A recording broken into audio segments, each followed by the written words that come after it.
Le modèle EFQM accompagne les entreprises dans leur transformation en assurant la cohérence entre leur vision stratégique, les actions mises en œuvre et les résultats obtenus. À ce sujet, France Processus a eu le plaisir d'accueillir Stéphane Verdoux, délégué général EFQM chez AFNOR, qui nous a présenté les principes de ce modèle. Jean-François Revel, ancien directeur de Sclé, a également partagé son retour d'expérience en tant qu'utilisateur de ce modèle EFQM. Donc, je suis Stéphane Verdoux, je suis le nouveau délégué EFQM pour la France et l'Afrique francophone. L'historique de ce modèle, c'était vraiment d'offrir aux entreprises européennes un modèle qui leur permette finalement de se comparer et d'améliorer leur compétitivité. Et donc, le FQM a décidé de refondre son modèle, et notamment pour le rendre beaucoup plus apte à aider les organisations, pas simplement à s'améliorer, mais aussi à se transformer. Alors, aujourd'hui, en 2025, sur la scène internationale, on a pris un certain retard en termes de compétitivité hors coût. Un autre élément factuel, c'est qu'aujourd'hui, on assiste à une accélération des transformations, une accélération des crises. L'excellence en 2025, c'est certes avoir un niveau de compétitivité et de qualité irréprochable au quotidien, mais la difficulté, c'est qu'aujourd'hui, il faut faire ça tout en se réinventant, en transformant et en innovant. Dans ce contexte, le FQM est intéressant parce qu'hormis le fait d'aider à se transformer, il doit répondre aussi à un besoin d'agilité croissant des organisations. Alors, le modèle EFQM, donc, on a 3 points d'appui. Et vraiment, la logique du modèle, c'est le quoi, le pourquoi et le comment. C'est de dire, c'est bien de savoir où on va. Ça, c'est l'orientation, c'est le pourquoi. On a les opérations, ça, c'est ce qu'on fait. C'est nos pratiques, c'est le comment. Et enfin, le dernier pilier, ce sont les résultats, c'est le quoi. C'est quel résultat obtient-on. Et finalement, une entreprise qui est agile, c'est une entreprise qui va réussir à aligner ces 3 cercles, finalement. Et donc, c'est dans cette analyse de l'alignement, de la robustesse, de l'efficacité de ce qu'on met en œuvre, qu'on va pouvoir détecter des bonnes pratiques qu'il va falloir valoriser, exploiter sur le marché, et voilà, qui vont être des avantages compétitifs ou des forces sur lesquelles on va pouvoir s'appuyer. Et donc, chacun de ces 7 grands critères du modèle EFQM se décline en sous-critères.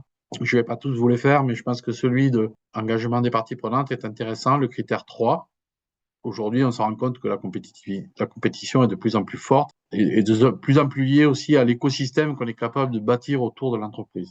Donc, au niveau de l'OFQM, on a 5 parties prenantes clés dans l'écosystème sur lequel il va falloir aligner des stratégies. Ça, c'est vraiment le modèle 2020. Il a été légèrement amélioré en 2025. C'est-à-dire qu'il a été amélioré, enrichi des dernières meilleures pratiques qu'on a pu collecter à l'échelle internationale. Et il a été, par contre, très complété sur la partie indicateurs. Et là, il y a eu un travail de remise en cohérence de ces indicateurs stratégiques opérationnels, notamment avec la directive CSRD sur le développement durable. Et donc, le FQM a une méthode qui est, je ne vais pas vous vendre qu'elle est magique, mais l'expérience montre qu'on a commencé à avoir accompagné pas mal d'entreprises avec la méthode radar et qui montre qu'on arrive à avoir plutôt un 70% ou 80% de réussite des projets, pas l'inverse. Et pour ça, donc, on s'appuie sur 3-4 grands principes. Le premier, c'est vraiment d'avoir une conduite de projet qui soit horizontale et pas verticale. Aujourd'hui, les projets sont de plus en plus complexes et qu'on a besoin de transversalité, de collaboration transverse et de prendre les projets vraiment de bout en bout. L'écoute et l'engagement des parties prenantes dans les changements, dans le départ, si possible en les intégrant même directement dans les équipes projets, ces bénéficiaires ou ces parties prenantes qui vont être concernées par les changements. Et enfin, de pouvoir montrer des résultats d'impact visibles en 9 à 12 mois. Donc, et pour ça, on s'appuie sur une méthode qui s'appelle la méthode radar, qui va permettre à un collectif transverse constitué de travailler sur un projet à 12 mois en suivant les différentes étapes de la méthode radar. Ça permet un collectif d'avoir une méthode pour dire quels résultats on souhaite atteindre, pour quels bénéficiaires, quelle cible en matière d'impact je vais viser. Donc, de prendre un temps aussi de retour d'expérience et de benchmark. Souvent, on a tendance à se lancer dans des actions directement. Et puis là aussi, on est dans un monde où il faut savoir être agile. Et sur un projet de transformation, d'être capable de faire le retour d'expérience au fil de l'eau, avec de l'apprentissage et de la revue en permanence. Aujourd'hui, le FQM estime qu'à peu près 30 000 utilisateurs dans le monde. C'est un modèle qui a largement dépassé les frontières de l'Europe depuis quelques années. Voilà, donc on a 2 parcours de transformation aujourd'hui. Donc aujourd'hui, une entreprise qui veut démarrer dans la démarche FQM, elle peut soit démarrer sur un parcours d'excellence parce qu'elle est déjà certifiée QSE. Et pour les entreprises qui préfèrent plutôt adresser des problématiques de transformation parce qu'elles ont du mal à se transformer, on propose également un parcours de transformation qui permet aussi de labelliser cette fois-ci des projets. Très bien, mais bonsoir à tous.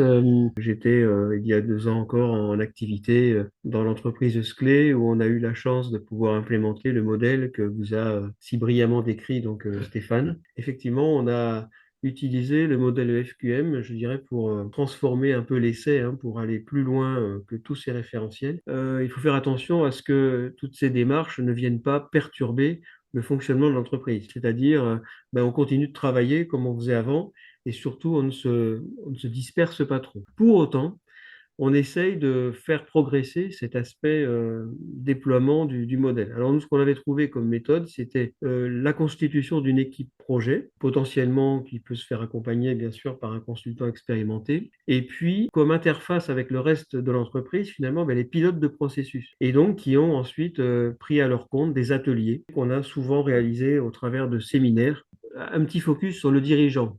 Sans que le dirigeant ne soit impliqué, en fait, l'implémentation du modèle n'est pas possible. On s'aperçoit notamment dans les groupes que, on a l'habitude de demander à un dirigeant de changer de filiale ou de changer de BU au bout de 3 ans. Et donc, à la fin, c'est embêtant parce que les collaborateurs, quand ils voient des décisions prises par un dirigeant, ils ont envie de voir quels sont les effets que procure cette décision. Et souvent, si le dirigeant il s'en va, les effets ils sont constatés par la suite. Il ne faut pas oublier que le dirigeant, c'est la personnification un peu de l'organisation. Quand on a un leader et qu'on lui fait confiance, on est fier de travailler pour un tel. Alors après, il faut que ce dirigeant, il ait à la fois une appétence pour une approche systémique, mais ça ne fait pas tout. Donc il y a aussi cette dimension humaine qui est extrêmement importante. Après, bien sûr, l'exemplarité de l'empathie, de l'écoute, de la confiance, du discernement, ça c'est pour peut-être éviter les effets de mode, hein, et la persévérance et de rigueur. Alors c'est vrai, on a besoin de projets qui portent leurs fruits rapidement. Je reste toujours extrêmement fidèle à la désignation des valeurs par préférendum, hein, c'est-à-dire demander à chaque collaborateur qu'est-ce qu'il a envie de pratiquer, de sorte que tous les collaborateurs de l'entreprise s'expriment sur ce sujet-là. Et après, ça devient quelque chose d'intangible. Alors, le leadership, donc, proscrire le top-down le plus possible, hein, consulter pour faire en sorte qu'il y ait du participatif. Après, la notion de délégation qui est fondamentale, hein, pour permettre à l'entreprise de fonctionner dans de bonnes conditions, la confiance et le droit à l'erreur. Voilà. Et enfin, légitimité des responsables. Bon, parce qu'il faut que les responsables qu'on met en poste soient crédibles et la confiance de leurs équipes. Alors après, sur la stratégie, les collaborateurs, ils doivent la connaître, cette stratégie, donc il faut la communiquer. Et donc, en particulier, ce qui en fait part, c'est la raison d'être et la vision. Cette stratégie, bien sûr, il faut qu'elle soit la meilleure possible. Donc, il faut essayer de beaucoup travailler avec son intuition, avec les signaux faibles, de faire des stress tests, des crash tests, d'avoir tout un tas de scénarios, de pousser une déclinaison efficace au niveau de l'entreprise et partagée par tous les collaborateurs. Autant que faire se peut, d'avoir des objectifs accessibles. Le dernier point, il est fondamental, c'est savoir s'arrêter à temps. Quand on voit qu'on s'est gouré sur un projet, on arrête de suite. Cette aventure de déploiement, hein, d'un modèle d'excellence, comme son nom l'indique, c'est effectivement d'avoir des meilleurs résultats, de les rendre pérennes, ces résultats, hein, ça va de soi. Alors, on peut considérer que c'est une rupture en soi, hein, parce que c'est vraiment un peu nouveau, hein. On arrive avec un vocabulaire, on arrive avec plein de choses. Alors, ça peut être une transformation rythmée, au contraire, quelque chose de progressif, parce qu'on veut progressivement déployer le modèle. Après, ce que ça amène, alors ça c'est assez fort, hein, comme expérience, c'est la culture de la mesure. Voilà, donc après, ce qu'il faut bien veiller à faire, c'est une appropriation par tous les collaborateurs. Alors après, il faut embarquer l'actionnaire, hein, il faut lui montrer qu'il n'y a pas que les euros à la fin de l'année, et qu'il y a aussi la durabilité et ce qu'on peut éventuellement montrer pour les années suivantes.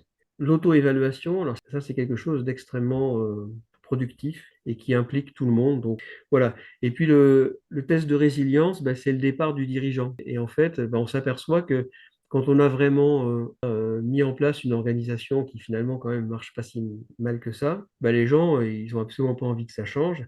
Donc en fait, le test de résilience, c'est de s'assurer que tout continue de fonctionner quand les principales personnes qui étaient en responsabilité petit à petit s'en vont et on s'aperçoit que l'entreprise reste complètement impliquée dans le modèle. Voilà, c'est ce que je voulais partager donc avec vous.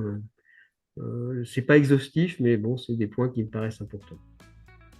Chaque mois, France Processus organise une réunion plénière, une occasion pour s'enrichir des meilleures pratiques, explorer les nouvelles approches, s'inspirer d'expériences concrètes et échanger avec des experts de référence. Ne ratez pas notre prochain événement, toutes les informations sont sur franceprocessus.com.